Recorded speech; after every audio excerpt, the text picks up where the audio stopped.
to Horses, Hope, and Hustle, the podcast where faith leads, grit drives, and the Western way of life runs deep. I'm your host, Crystal Show, wife, horsewoman, entrepreneur, and believer that God doesn't waste the hard stuff. Around here, we talk real stories, big dreams, and the kind of hustle that's rooted in hope. So pull your hat down, pour that coffee, and let's ride.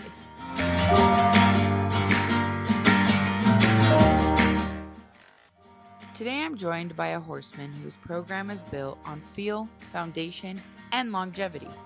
Tommy Thompson blends his Cowhorse background with the long game approach, creating rope horses that handle right, hold up, and stay solid. In this episode, we dive into his training philosophy, his journey through the Cowhorse to the rope horse world, and the mindset it takes to make good ones the right way. Whether you're a trainer, a competitor, or someone who just appreciates a well-made horse, this is a conversation you're going to enjoy. Let's start with who you are, where you got started, and what you're doing today. Very good. Very good. I'm Tommy Thompson. By trade, I'm a reined cow horse trainer, but I have not done that in over 10 years. I build head horses for the older gentlemen that come to Arizona and rope. I build what we call luxury horses. They are a head horse that usually they're a switch ender, but they're a head horse you can heel on. Most of them could be shown in the rancher classes, both at the club cuttings. Most of them are very close to being reined cow horses when I sell them. So we're trying to provide, the Cadillac of the horses that the older gentlemen can come here, jackpot on, be successful. We've had a good run of things. The last 4 to 6, I think we're at now, have won a check at the first roping that the new owner went to. We've had several of our horses, like a higher percentage of them, actually pay for themselves the first year. And so that's what we're trying to provide, is a really nice horse. My background, I'm from Wyoming, little town of population 5, of which, one building town, the post office and bar. The essentials. Welcome to Wyoming. Oh, there was a post office in it too. And the older couple that owned it had a pair of bobcats lived on the back porch. Oh my gosh. Yeah, that screams Wyoming. Welcome to Wyoming. So that's where I got my start. My father and my grandfather broke horses for the local ranchers. They were kind of known to ride the horses nobody else could get along with, and did well. So I started riding colts from a very young age. I believe I started my first colt when I was 9. And rode my first colt for the public when I was 12. Oh, wow. And then I went from there. I was a pro rodeo cowboy. I rode bareback horses for many years. When I retired from that, of course, I fell into starting colts again. And I got to missing competition quite badly. And my wife at the time, she had shown horses in her younger years. And to be quite honest, I was ignorant of the show world. And all I seen was halter horses when she said it, and pleasure horses. And it didn't fit my deal. And she said, no, it's a way bigger world than that. So we went to the quarter horse world and watched the cow horse, the cutting, and the reining. And I fell in love. And so I've been chasing that dream basically ever since. At one point, it became apparent. I felt like I was kind of a big fish in a small pond in the Wyoming, Colorado deal. We would go to the snaffle bit futurity for the reined cow horse or the quarter horse world, and the Californians just mopped up. If they weren't from California, they had been from California, or they'd ridden under somebody from California. And it became apparent that if I was going to succeed, that's where I needed to go. I moved to California in 2001. I thought I'd be there 5 years. And I ended up being there 23 years before I came here. I thought I'd have it all figured out in 5 years. No. I worked for Doug Williamson. He's a Hall of Fame trainer. He's won snaffle bit futurity twice. I worked for Doug the year that he won it the second time. Doug, when he passed here just a little over a year ago, he was referred to in the industry as the king of the cowboys, you know, in that, just like Trevor was in the rodeo world.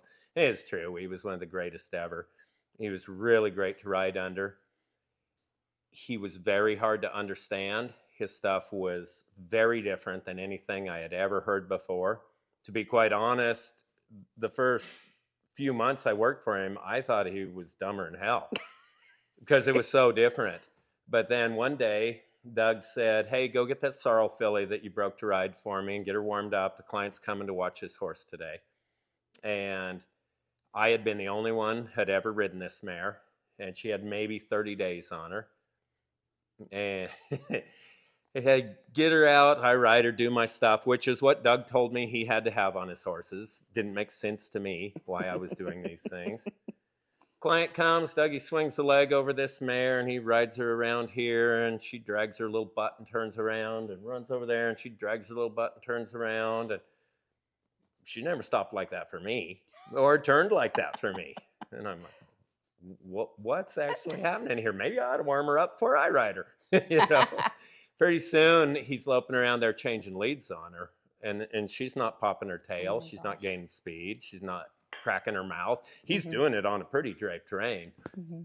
And that was the moment I realized it's time to shut up and start paying attention to this guy that was making no sense to me. And Dougie and I were good friends through the rest of his life. Really an incredible man. So that started a chain of thought, you know, with me of how to look at things a little bit differently. I was riding horses for myself as well at that time. And when my barn got too full, and Doug had a pretty damn good crew at that point, I walked on and did my own thing. I showed cow horses in California for years. My non-pros were always very successful. That's something that I've always taken pride in, is my clients' horses being able to ride for the client. You know, we can build them for us, but a lot of them, those people that are spending money with you, that's why they do it, is they want to do it. You have to ride them and train them and show them. You know, a lot of times my horses were going both ways. They were showing in the open in the morning, and then usually I had a lot of cow boxers, the very entry level of the Rein Cowhorse Road under me. And Meg was one. They did very well. We won a lot with the non-professionals. My stallion that we just sold this year, and we still have breedings available for. In 2008, he won the limited at Snaffle Bit Futurity. We were the high mark fence work at the Snaffle Bit Futurity, which is really an honor. It was really fun to do that. That horse won a lot of cow horse competitions and even more fence works. He was pretty hard to beat down the fence, so it was really fun. So anyhow, there to here, one day I woke up and was tired of riding for the public, and in the Western market, the only horse that I could own and train and sell and make a living on was head horses. So here we are. Yeah. We got to roping, and we moved to Wickenburg and started building head horses. That's awesome. Kind of circling back, how did you get in with Doug from small town Wyoming to California? Well, I had taken a job in California that ended up being not at all what they had said it was going to be. And I had brought my assistant trainer with me from Wyoming out there, and they were really treating him pretty poorly. And the old man that owned the place said the wrong thing one Sunday, and we walked. And I was, like you say, I was riding horses for myself, but being new, it was breaking this pony-sized horse to ride and teaching these yearlings how to be halter broke, and, you know, just back to the very beginning. And Dougie called me. He had heard about me through somebody and said, hey, I need help. I need help bad. And he made me the best deal in the horse industry that I could believe, because I didn't saddle. I didn't wash. I walked and grabbed my first horse for the day, went to the arena, and I never left the arena until lunchtime. I told Doug, I said, I can work for you until lunch because I've got my own horses to ride. From that day forward, my barn has been 2 p.m. is lunchtime. That's how it was when that was the deal I made with Doug. I didn't know it when I made the deal, but we never ate lunch before 2.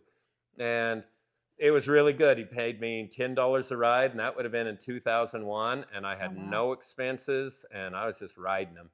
And that went on for quite a while. And there was a renegotiation at one point when he realized how many horses I could ride.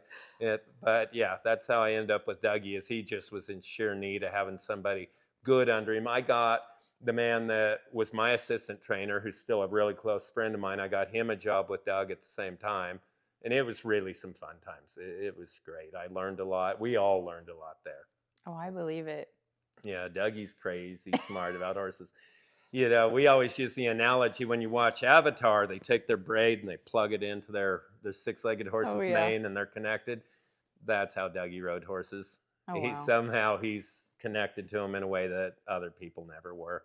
Yeah. You know, there's a few of them that ride the same as Doug, but it was quite amazing working under him. Yeah.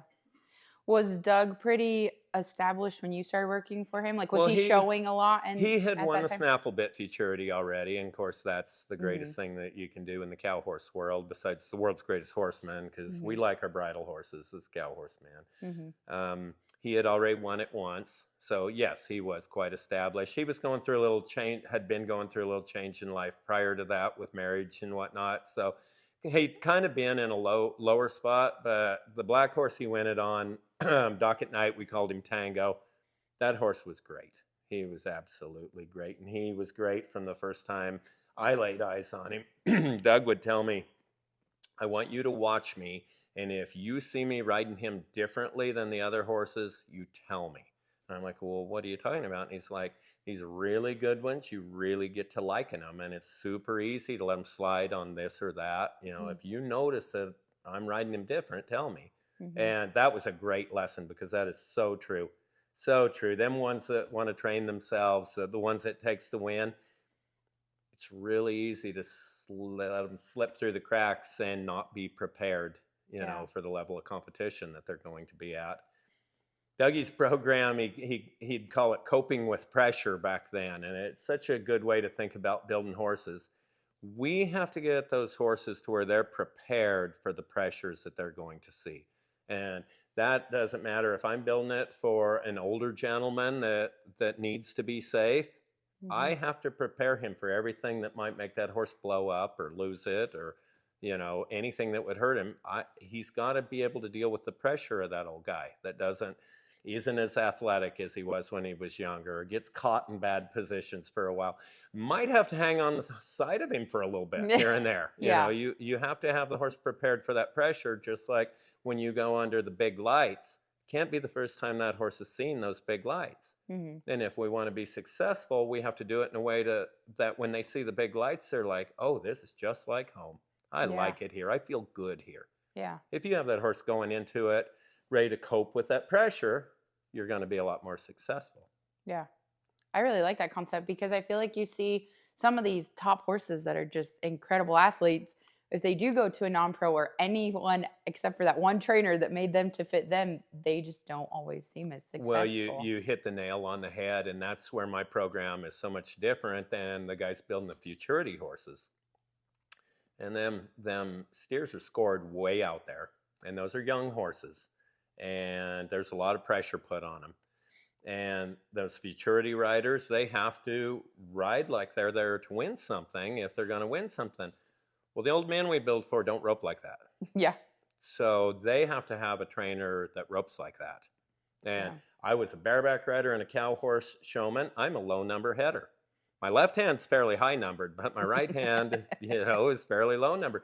So I run up to the hip every time, ride to the same place every time. I push forward and set those cows up for them low number heelers behind them. And so it works in my program. I personally don't believe in showing myself, anyhow, futurity head horses. I think it's young for a head horse for them to stay solid through a lifetime career. You know, there was a video running around of a pair of futurity riders talking about fixing their 5-year-old in the box. And my question is, why is a 5-year-old blown up in the box? Yeah. Personally, you know, nothing against what they're doing, but it doesn't fit for the clientele that I'm selling to. Yeah. And let's face it, cowboys don't have any money. Yeah. We need the men that went and made money somewhere else that are wanting to be cowboys now. Yeah. I think that's awesome that you found that niche, because I feel like there is such a high demand, especially here in Wickenburg. There was a need. Yeah. Yeah. And the long game, I feel like sometimes in our industry, the long game gets forgotten. you know, like let's set these horses up for a lifetime of success, not 2 years. Yeah, and if not forgotten, never has been educated into people. You know Mm-hmm. that you man, we can max these horses out, and once they've been maxed out, you don't bring them back to what you had before. Mm-hmm. You know, you can't reboot them. They're never going to be exact. You can't take those experiences away. And man, I was pressured up beyond what I was prepared for. And they didn't even notice it until it was so past the point of no return. Yeah. And then, here, fix him. No, no, we Yeah. can't do that. We can make some things better. We can educate you, because it's going to be a long road Mm-hmm. getting you back, Yeah. you know, especially on box issues. Mm-hmm. Box issues are a little tricky if they've been messed up. Yeah. Yeah, that is kind of a hard fix. We start our box program long before we even start roping on them. When I'm putting the dry work on them and whatnot, the corner of the box is where their day ends every day, you know, and then we'll build up off of that, you know, to where when mine's butt hits the corner, they're like, yeah, I like it here. this is a good place. Yeah. And then when we build from that, you know, it stays. And if they get them a little messed up, I can bring them back, you know. We have a saying that the first thing they learn is the last thing they forget.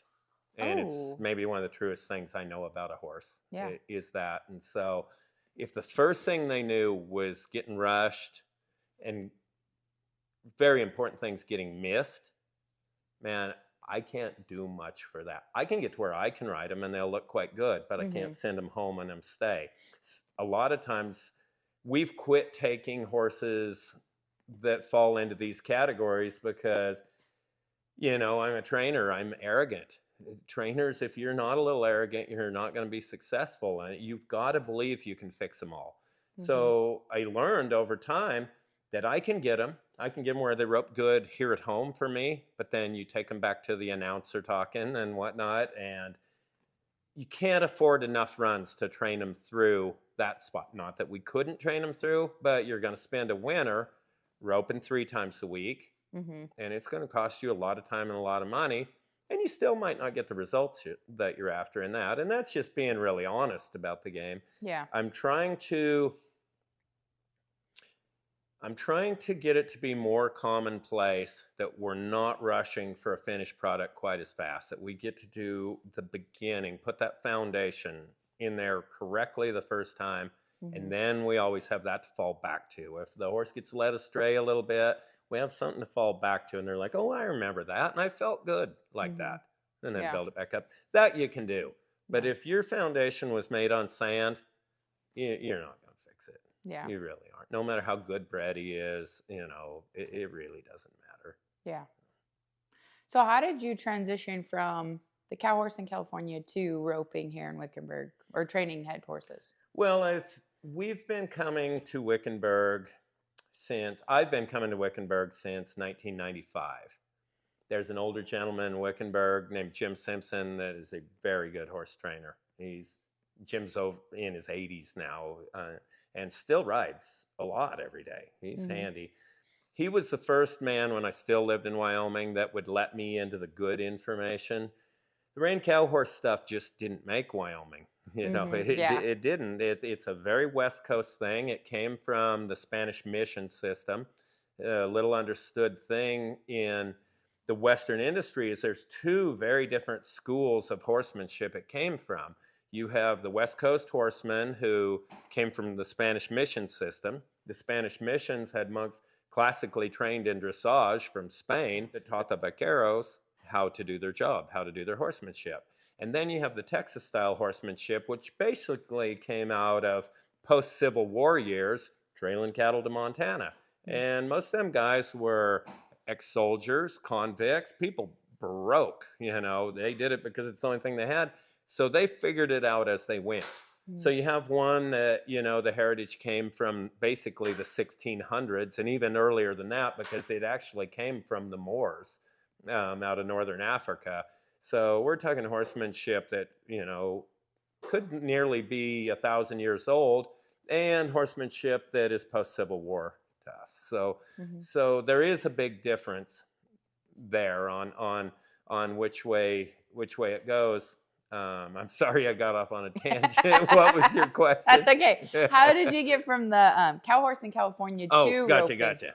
in Wickenburg? So anyhow, I was coming and riding with Jim, so I knew about Wickenburg. Well, I had a buddy leaving quite a well-known trainer's place in Texas, headed to another trainer's place in California. We were talking on the phone, and the well-known trainer had had some drug problems and whatnot, and my buddy said, I just can't do this anymore.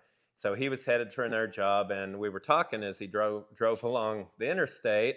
He said, man, I really don't want to go out and ride for this man. I think I know a lot more than this man. I said, I agree with you. I said, are you interested in cutting horses? He said, well, I've always wanted to ride cutting horses. So I got him in with Jim Simpson here in town, got him a job there. So with my buddy down here who team roped, I'd come down every winter a couple times and stay with him. And pretty soon I was practicing with him, and pretty soon I was jackpotting, and really enjoyed it. We were building horses in California, and the same buddy gave me a call and said, hey, I have a friend that's going over to Hatchapee, locked a wheel bearing up on his trailer this middle of the night. Will you go get him? I said, absolutely. And he goes, well, knowing Riley, he's packing a really good header with him. And I'm like, all right. So I went and got these boys and got them off the mountain. Well, it ended up that his header is a friend of mine that won the CPRA a few years ago. I mean, he's the real deal. He's been a top 30 guy his entire career, basically. And we got to roping there and having fun. And one day I woke up and went, you know what? We were going through that little bit of a recession post the housing bubble and whatnot. And in the area I lived, everybody likes to think they're broke. They're not. But when it comes to their horses, they don't spend a whole lot of money. And I really was getting tired of having to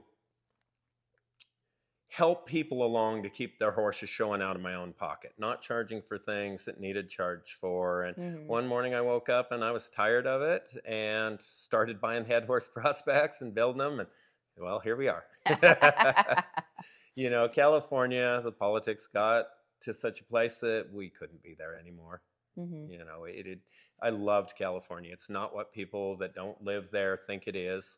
There's 3 cities that are what they think it is, but they let all that spill out into the country, and it was time to go. Yeah. The homeless deal was quite profound. You know, so here we came, and we love it. Yeah. We love it here. Wickenburg is just such a fun place. It's a cowboy town. It is. It's just, if someone like me trying to explain to like my friends up north, I'm like, I don't even know what to tell you. It's just its own place. Yeah. Like you've never been anywhere like Wickenburg. Yeah, that's very true. I told Megan when we was talking about moving here, I said, I've lived in Cody, Wyoming, and I've lived in Laramie, Wyoming, and I know what it's like to live in towns that are cowboy towns, and it's different. It is. And this place is a cowboy town on steroids. Yeah, it's for real. For the first 10 years that I'd come and rope here, there would not be a time that I'd be sitting at the bar 7 or something eating, and somebody I high school rodeoed with from Wyoming would walk in, or somebody that was in the Montana circuit, you know, would walk in. It literally, there was a 10-year span that I couldn't make a trip here and not meet an old friend. Yeah. And it still happens occasionally now. Yeah. You know.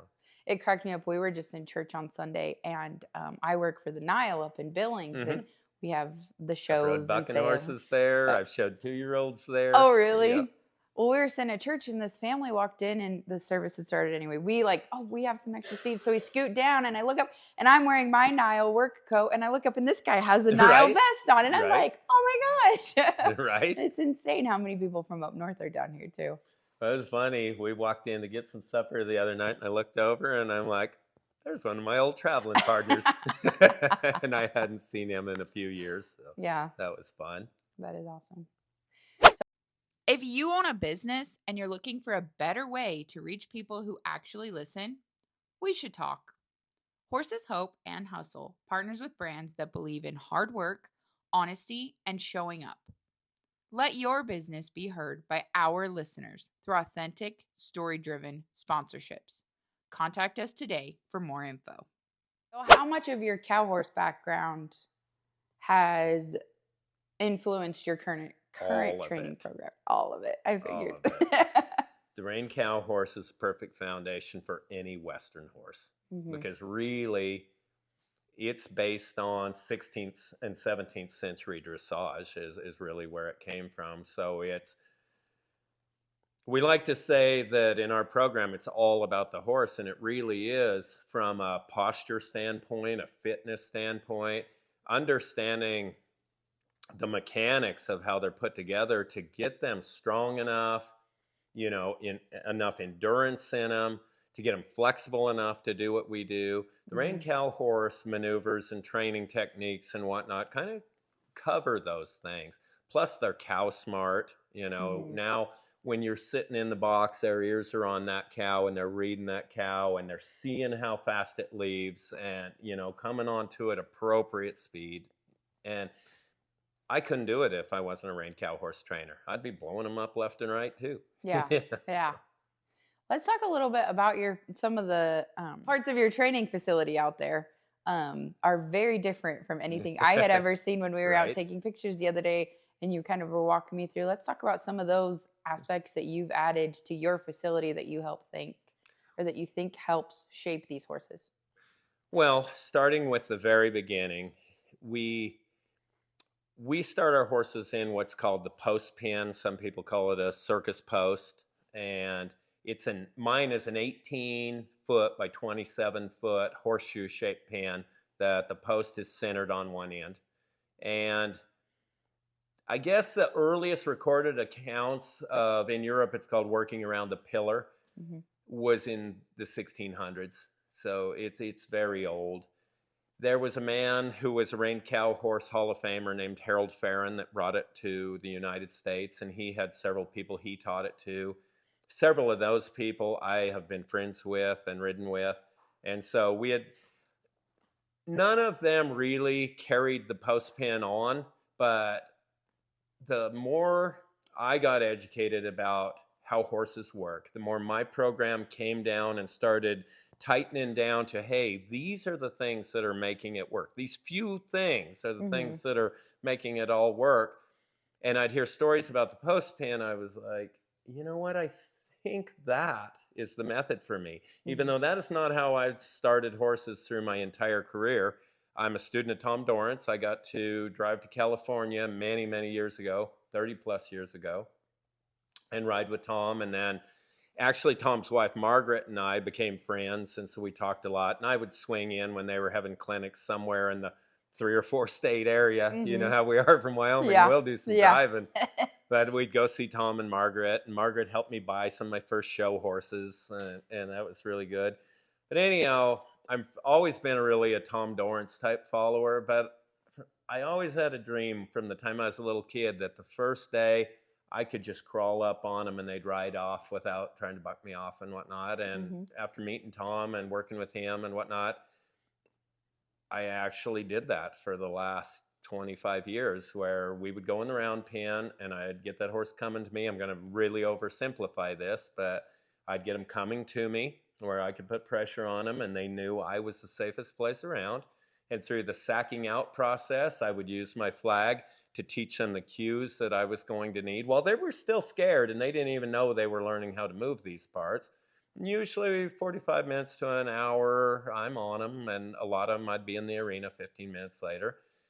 But I'm doing it differently now because the post is better. I still do the same stuff in the round pen, don't get me wrong, but it's after they have learned a posture, they're strong enough, they're elastic enough, they have enough endurance, enough wind, because let's face it, what breaks horses down is getting short on oxygen in their blood.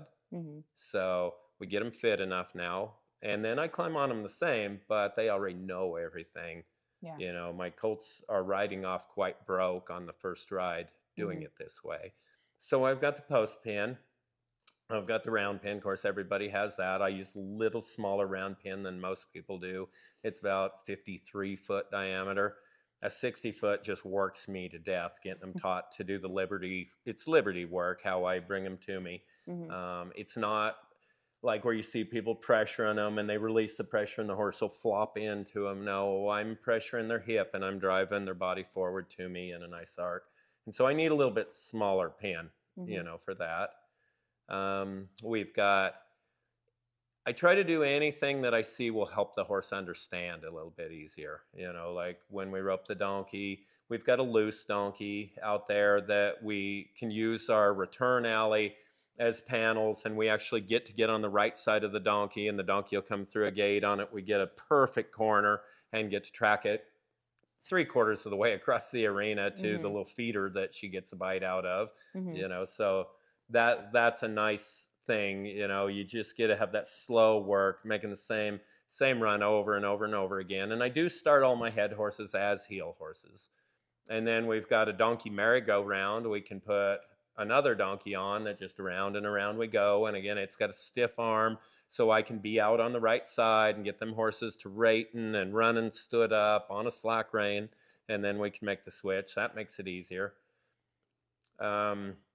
Pretty much anytime I can dream something up that will make it easier for the horse, we try to pull it off. I'm currently working on an overhead trolley that I can check them up where they're checked up straight back and they can walk along, you know, and kind of just start figuring some things out for themselves. That I'm not advocating at all, because I haven't went through seeing if it'll work or not. I seen a sketch in a old Western Horseman book from like 35 years ago of one, and I went, that maybe could fit our program a little bit. Because let's face it, we get those horses where their withers are up, their butt's down, they are carrying their neck where they're made to carry it. I'm not going to tell you that they should be up in the air or down. It really depends on that horse's conformation. I want them to be in the most comfortable place with their head and neck that it can be.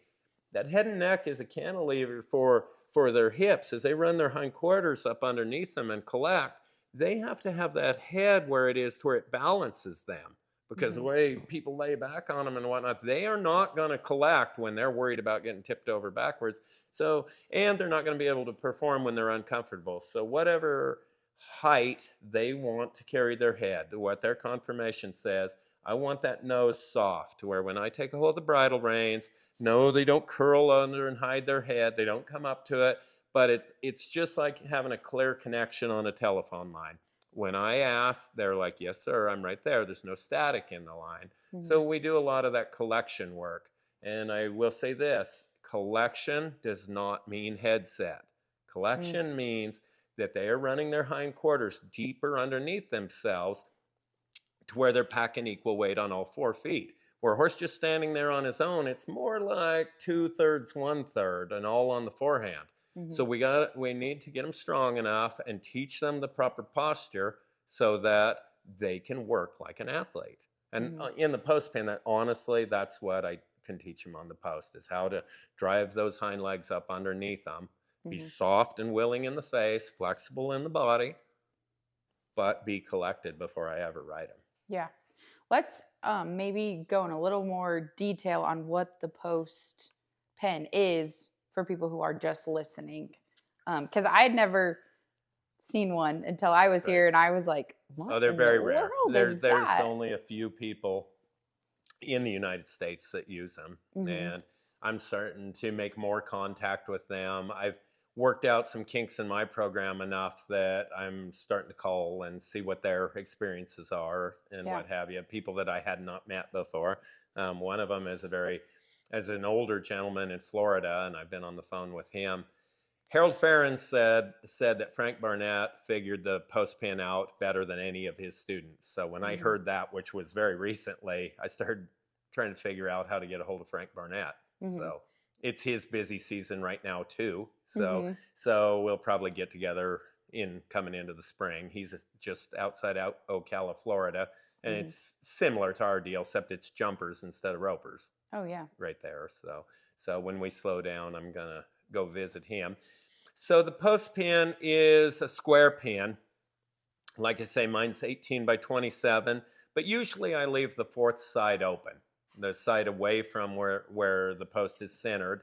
And the reason it's open, right back to coping with pressure, they're going to see that as an out and they're going to try to take it.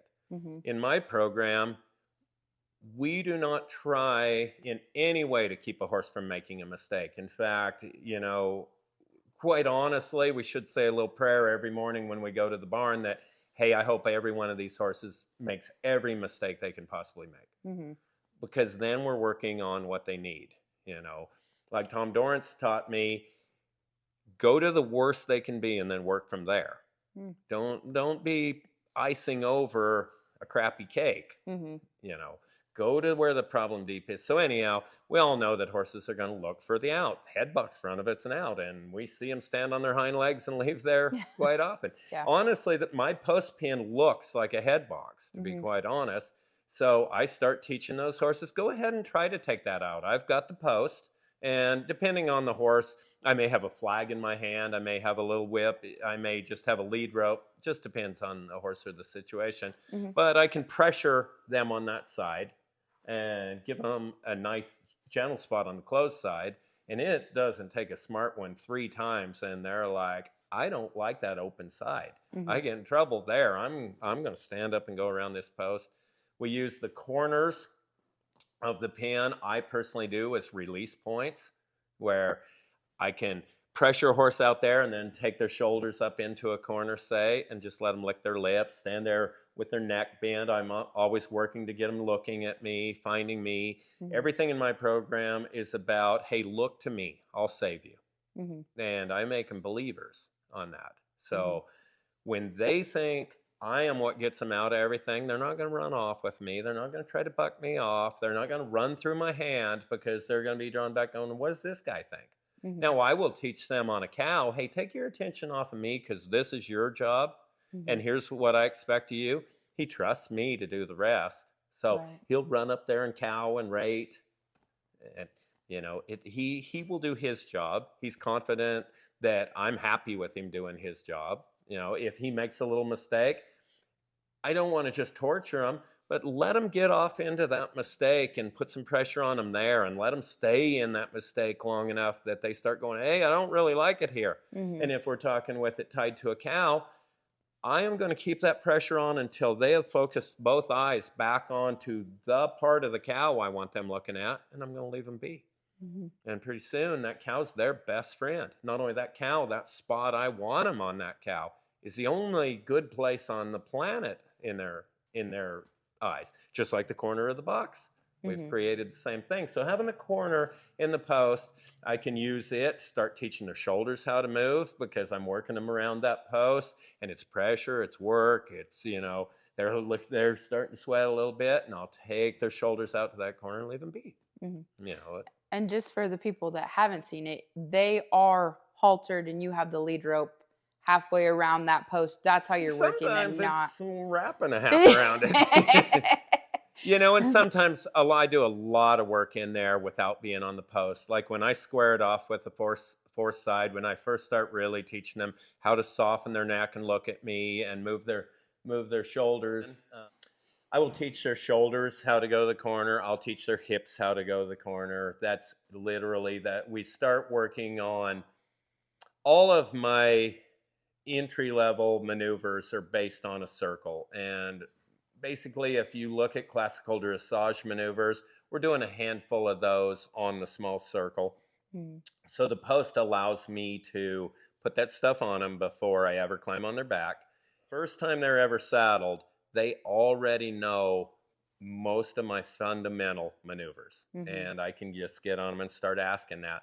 So the first thing they learn is the last thing they forget.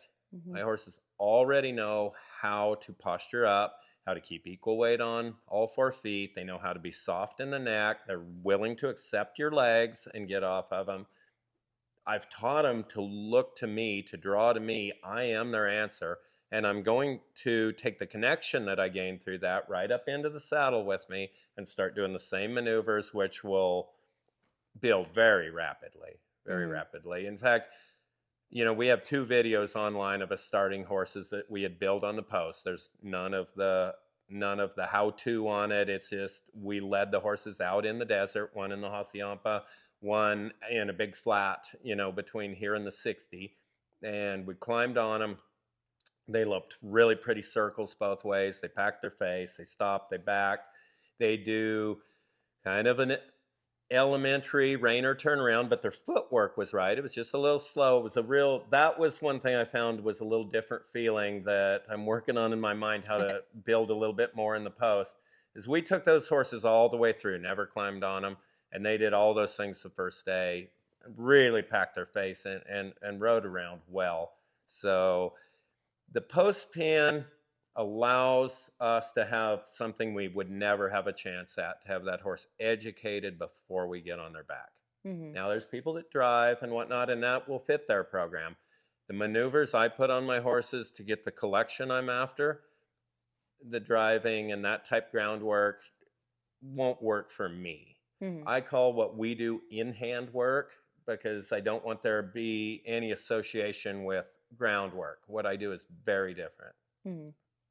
What I really appreciated too when we were visiting about that before is how it builds that horse's muscle and everything else, and they come out so balanced. Absolutely. Not like Meg was saying, not off balance, because you've got Absolutely. a cowboy that's right-handed that works the right side more, vice versa. Always, Mm-hmm. there's always that, lack of symmetry, Mm-hmm. until you're fairly educated about Mm-hmm. this stuff. But absolutely, where a horse's pelvis connects onto their spine, none of their sacral joints have any flexibility at all in them. It's all the sacroiliac is the SIs just take it.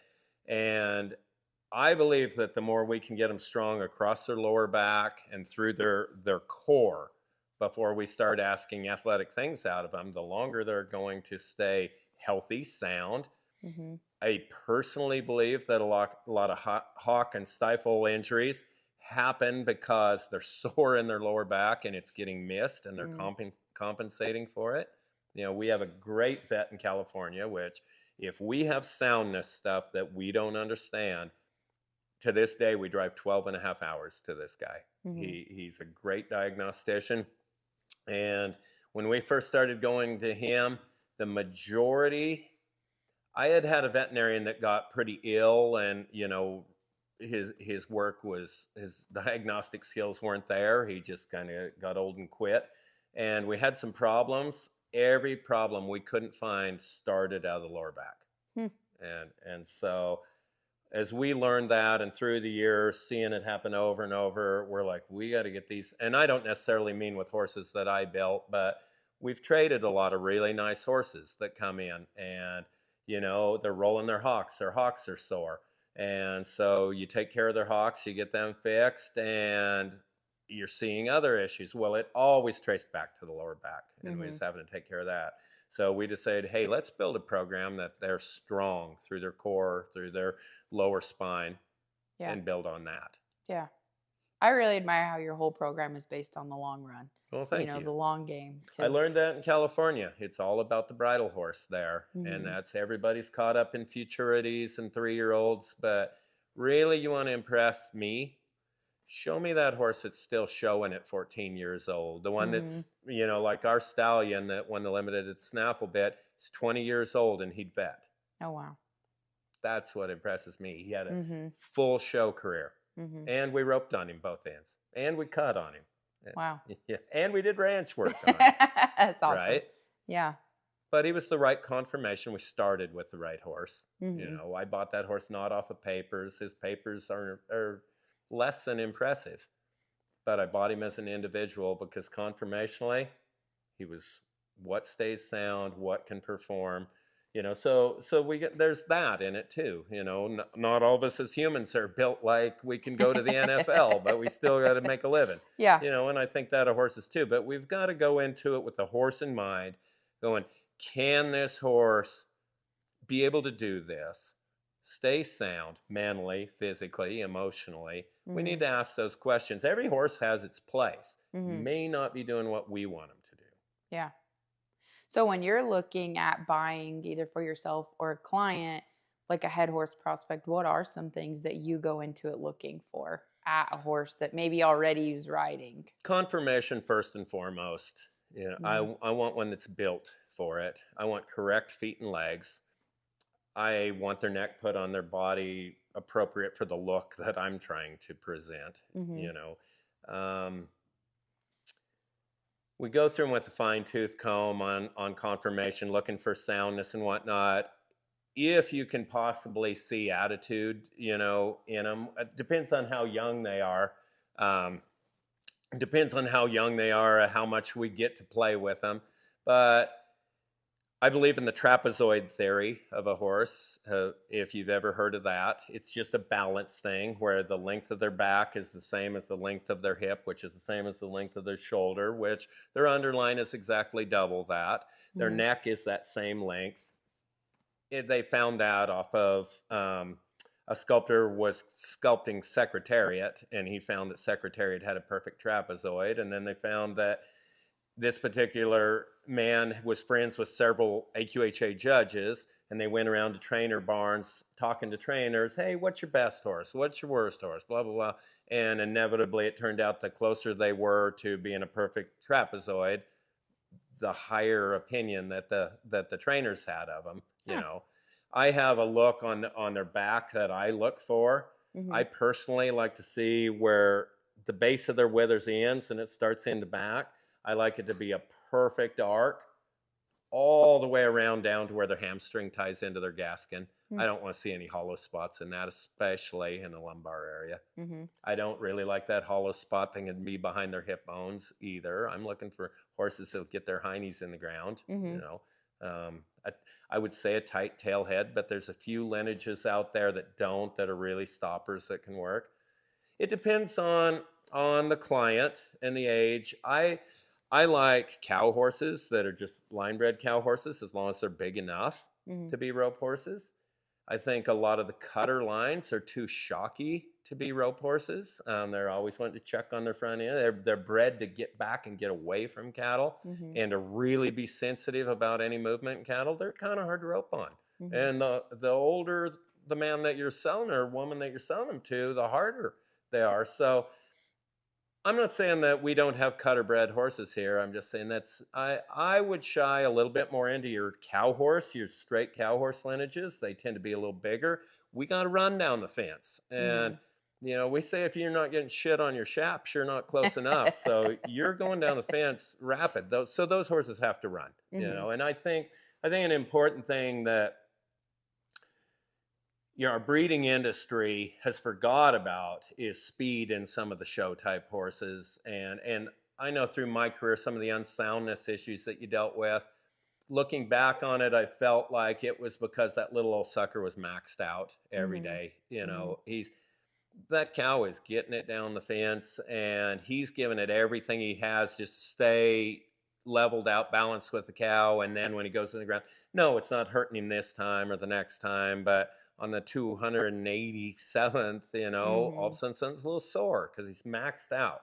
Yeah. So I like horses to be able to run fast enough.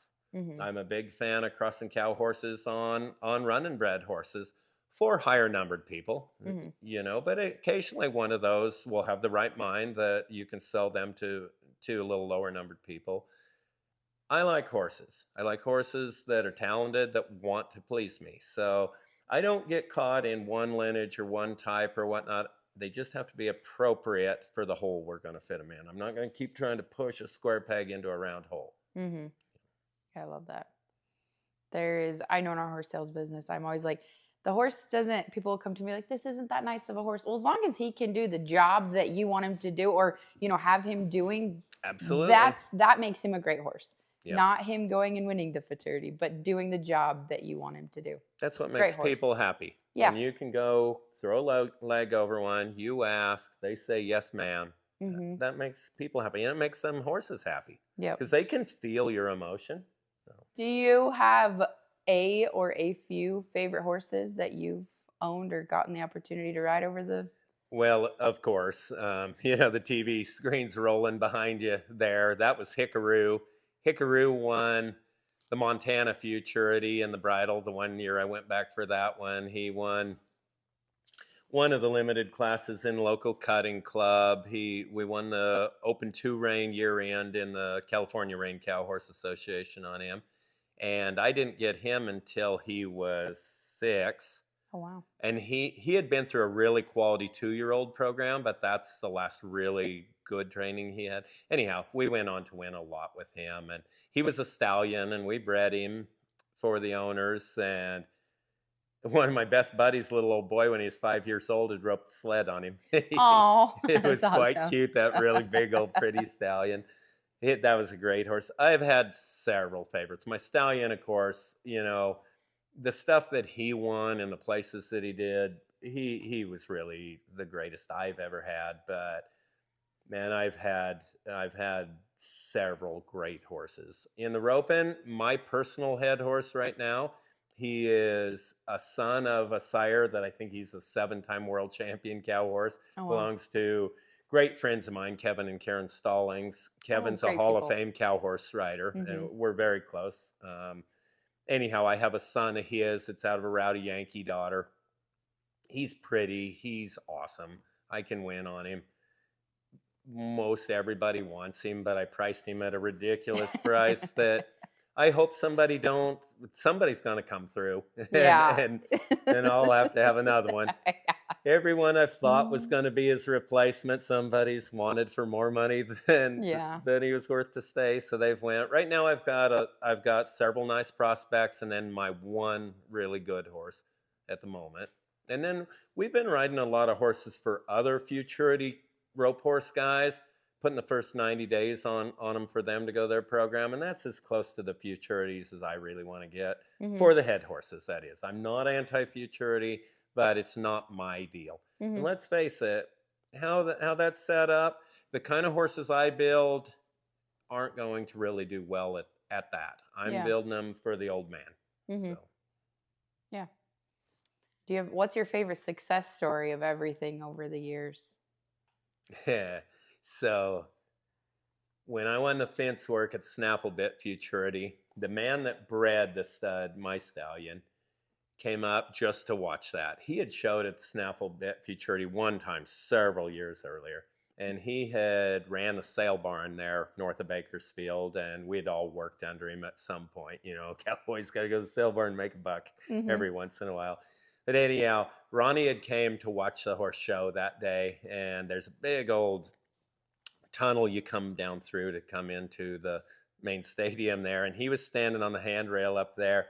And when I tried out, I was really early up in some of the first few sets of the fence work, and that year there were 350 horses entered, and so it goes on and on and on. And just theory, but I think that over the course of a horse show, the scores slightly start creeping up. Yeah. Well, we were in a very early bunch, and anyhow, when they announced my score, Ronnie was standing up there, and he screamed. He's a loud guy anyway, and it made the place just erupt. It took one person to start that, and I swear to you, Ronnie bellowing out like that made that score last all the way through the final horse of that thing. Oh my gosh. It got down to that last set.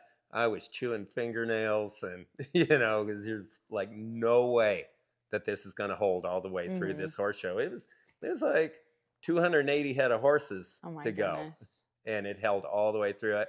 And there's a picture shows on there where when Ronnie screamed, I give him the fist up, and it's that picture, honestly, probably one of my fondest memories besides family things. And as far as career goes, that moment, that was really fun because it was a lot of team effort on that horse. A really close friend of mine, Jeff Blue, rode with me all winter.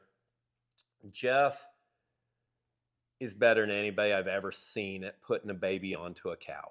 You let Jeff play with them a few times, and them babies are looking at that cow and stepping their feet right and happy. And Jeff rode with me all the winter that horse was a 2-year-old. And of course, I got a lot of help from Don Murphy. Don's one of the greatest trainers of trainers that the Western world has ever seen. And Don had gotten sick, and so he was given a week of clinics just for trainers, and then a weekend of non-pros, and then a following week of trainers at my buddy Jake Gorel's house. And so I got to ride with him a lot. Learning to ride the hackamore from Don Murphy has had more influence on my entire horsemanship program than anything has. But I had a lot of people in my life that was saying the right things at the right time and really sculpted a program while having that horse, and that horse showed, hey, you're going the right way. Mm-hmm. So that's what we've continued forward with. Yeah, that's neat. What are some struggles that you've overcome in shaping your program and getting to where you are today? Well, I'm too much of a control freak to this day. And you fight it, you Mm-hmm. fight it. You got to let them make mistakes. Mm-hmm. I guess if I'm going to tell somebody one thing about horses, let them make mistakes and figure out how to make that hard. My Mm-hmm. grandfather taught me make the right thing easy and the wrong thing hard. And that Mm-hmm. was not the extent of what Grandpa told me about horses, but it'd always circle back to that. Mm-hmm. If you don't like what they're doing, just make it hard on them. Mm-hmm. Make it more effort, or bring the pressure up to the level that motivates them. And then when they try that much, back off. They'll Mm-hmm. figure it out. Yeah. So yeah, what was the question? Biggest struggles. Biggest struggles. To Control overcome. freak. Yeah. Let them mess up. Biggest struggles as far as me roping, I'm left-handed. How does that work? Well, you You had learn to learn to rope right-handed. Ooh. I'm very ambidextrous, but literally throwing the way you throw a head loop is very hard for me. I go to the dummy 2-3 times every day. I only rope it a few times, but if I don't, it bites me in the butt almost instantly. Roping is hard for me. Mm-hmm. The riding the rope horse, very easy for me, but roping is hard for me. So that's a little bit of a struggle. But then in that struggle, while I'm worried about my right hand, guess what? My left hand wants to get stupid and not let horses make mistakes and not be a good horse trainer. Mm-hmm. That's my biggest hole is I want, we're predators. Our eyes are on the front of our face, just like a mountain lion, just like a wolf. We want, just like a bulldog, we want to get a hold of something, keep a hold of it, Mm-hmm. right? We're Mm-hmm. predators. Fighting that predatory action of here, I'm going to put you here, you need to stay here. Yeah. Saying, no, let them go wherever they want to go. Mm-hmm. Show them that out there is not the place. Mm-hmm. Where when we start holding them, that's the pressure point, and the horse does not want to be there. Yeah. Let them leave. Yeah. What are some of your biggest rewards that you have got to experience getting? Putting my cowboy hat on every day and making a living doing it. That's awesome. All I ever wanted to be was a cowboy. Mm-hmm. And to me, as a little kid, everything that you wore a hat doing was being a cowboy, roping and riding bucking horses and having fancy bridle horses and cowboying outside and being able to see a sick cow and making a living doing it. That's awesome. All I ever wanted to be was a cowboy. Mm-hmm. And to me, as a little kid, everything that you wore a hat doing was being a cowboy, roping and riding bucking horses and having fancy bridle horses and cowboying outside and being able to see a sick cow and anything with a cowboy hat on, it's okay with me. Yeah. What are some of your guys' goals and stuff that you're working towards now? Presently, we're trying to put together a paid subscription website. We've had a social presence for a while, but we don't teach anything. We give just enough that it looks cool and don't tell how we're doing it. We're wanting to convert that into a paid subscription site that I actually do teach them how to do the things that they're seeing on there. And it's in the very infancy, but it's looking good. We're getting a good response. I've been writing what's either going to be an extremely long essay or a pretty short book. And there's no how-to in it. It is tying the things together that over 40 years in this business that I see the parallels and the connections from one great horseman to another great horseman, whether they ride English, they jump, they rope, they, ride cow horses, trying to find the parallels. And I'm trying to put it out there to where, hey, your program, what you're currently doing, will probably work as long as you're seeing and looking into these things. These are the key points that we're seeing trainer to trainer, horseman to horseman work. Mm-hmm. And it's been a little bit of a long process. In the very beginning, I learned that, well, let me back up just a little bit. One day I realized that the lessons I give are not how I do it. I'm still giving the same lessons that I gave my non-pros, where the last year that I showed, until my one girl took her horse home and tore a suspensory, we were 1, 2, 3 in the nation with my girls Mm-hmm. in the cow boxing class there for a while. Anyhow, I realized I'm still teaching what I taught back then, and I have surpassed that in what I do with the horses. I taught in the same words that my heroes used when they taught me, or I overheard them telling one of their non-pros. A lot of my education came sitting at them big horse shows. We're in the arena all night long, getting horses prepared for the arena and what have you, and then show all day the next day. Well, when my horses were finished, or when they were airing up, or I was letting them have a break in a spot I wanted them to be comfortable, you look at your heroes and you listen to them coach their non-pros. Mm-hmm. And a lot of your program gets developed off of that. So I started realizing that I was still saying the same things, and my program had adapted past that. And when I started trying to talk about what I think about and what I do, there was nothing there. And that was the first I realized, when I ride, I don't think in words at all.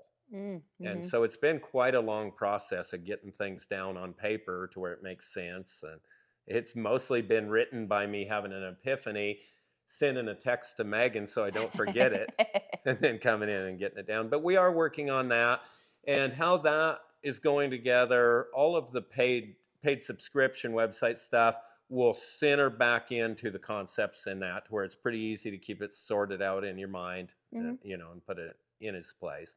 Cool. As far as training, do you still take outside horses and I do. lessons? I do. I'm getting a lot pickier as to what I ride. My prices have raised. I have a minimum amount of time that I'll ride them. Mm-hmm. And now we're really, with me working on the post, thinking about pushing that amount of time out just a little bit, because the reality of it is if we're doing it for the horse, we need to do it right. And Mm-hmm. it takes a little bit longer before they leave here on a minimum. Now, again, if a horse comes in that I obviously see is not going to work in the program, we call the owner immediately. We don't take their money anymore. We're like, Mm-hmm. have that talk. Not a fun talk to have, but really the best talk for the horse, for the owner, and for myself. Yeah.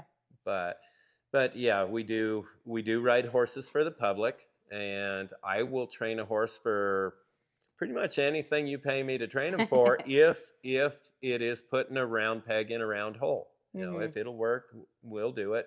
I still love the rein cow horse. I love the cutting. The reining's taken a turn that I'm not. I think they're great. It's fun to watch, but I wouldn't want to play that game. Yeah. They don't make enough of that type of horse for me to want to gamble on. There's my same stud cutting at the World Show. Yeah, I take outside horses. Really, it kind of, when I get a bunch of prospects that are the right kind of prospects, and my day's filled with riding my own, I quit taking client horses for a while. And when I sell them off and I'm waiting to find what I want, I'll take client horses in. I ride a lot of barrel horse babies down here for them, and that's quite fun. And usually in 90 to 150 days, we have them horses really ready to go to the trainer or the owner if she's doing it herself. And I've got a good foundation where that horse is going to kind of carry them through some spots that they need carried through. Cool. So if people are interested in what you have coming or talking to you about training, where can they find your info? Facebook? Do you have a website? Yes, we have a website that's down right now because of the new construction on it, but we are under Tommy Thompson Cowhorses on Facebook. My phone number is 661-496-8729. I generally will answer the phone. I'll return text in the evening or within the next 2 days. It's pretty hard to get anything done when you're pulling your phone out of your pocket all day. I feel that. That's the thing, the post, I will have them loping around. So again, it's 18 foot wide. So the radius is 9 foot. Well, then that's where the outside rail is. So you move the center of that horse's spine in 1.5 to 2 foot. You are on a really tight radius. One thing that comes out of the post is those horses learn how to bend and look toward the post, so their nose is to the inside of the circle. Well, it's actually 3 or 4 of the different things they do. They will learn to start driving that inside hind up under your inside stirrup to where their nose and hip is in like a finished horse. Why would you ever step on a barrel horse that didn't know how to lope around that post like that? Yeah. It's his foundation. He don't know there's another way. He don't know how to drop a shoulder and lean into that barrel. He don't know how to go load that inside front foot and swing his butt around it like you're turning a wheelbarrow. He knows how to. And I don't care whether that horse finishes into the horse that's going to get on his butt and do a rollback around that barrel, or the one that stands up and runs around it. I kind of want to let them horses show me what's going to be best. But either way, if you have that hip and that nose to the inside, shoulders perpendicular to the ground, it's going to knock a lot of time off the clock. And it's like I talked about getting a horse hooked on a cow. We get them hooked on the barrel. The barrel's the best place in the arena. They don't get trained on the barrel. If they blow something on the barrel, we let them go do whatever they want and make that kind of not fun. Yeah. Back to the barrel. Well, when you point them at the barrel, they're like, I'm going to go turn that barrel. Yeah. Right. So are we going to see Tommy Thompson at some barrel jackpots in Wickenburg? Well, you will never see me ride one. But I bet you'll see a lot of girls riding my horses. Well, miss, I have a problem with the clothing. You're not going to wear something that blingy? If you're going to run barrels, you got to look like a barrel racer. You have a point.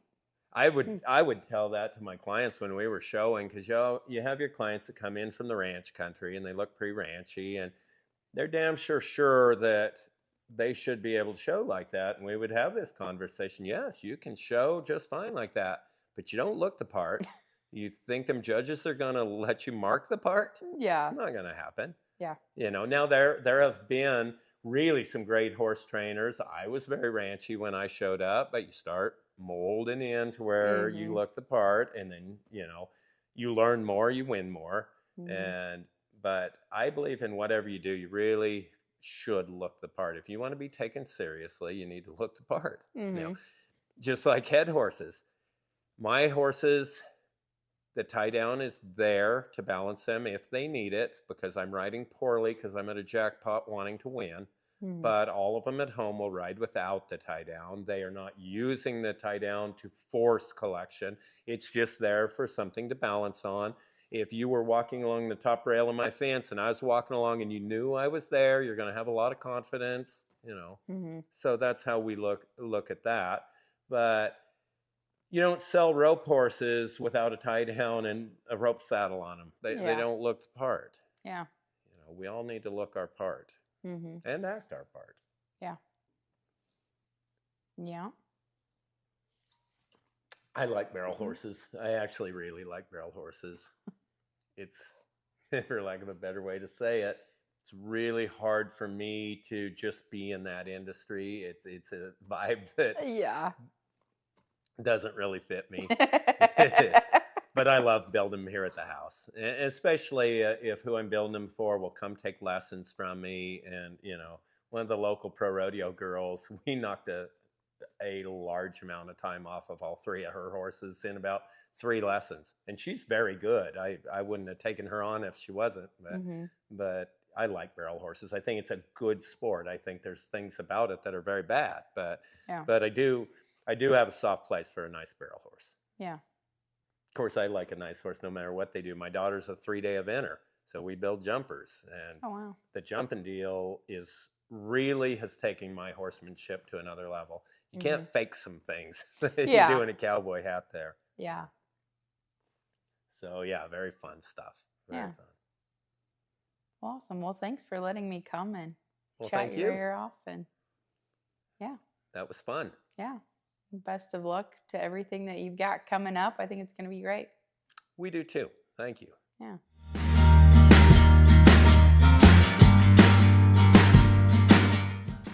Thanks for riding along with me on Horses, Hope, and Hustle. If you found even a little bit of inspiration or grit here today, share it with a friend, leave a review, or tag us on socials. And keep showing up for what truly matters. Until next time, stay true, stay tough, and keep hustling.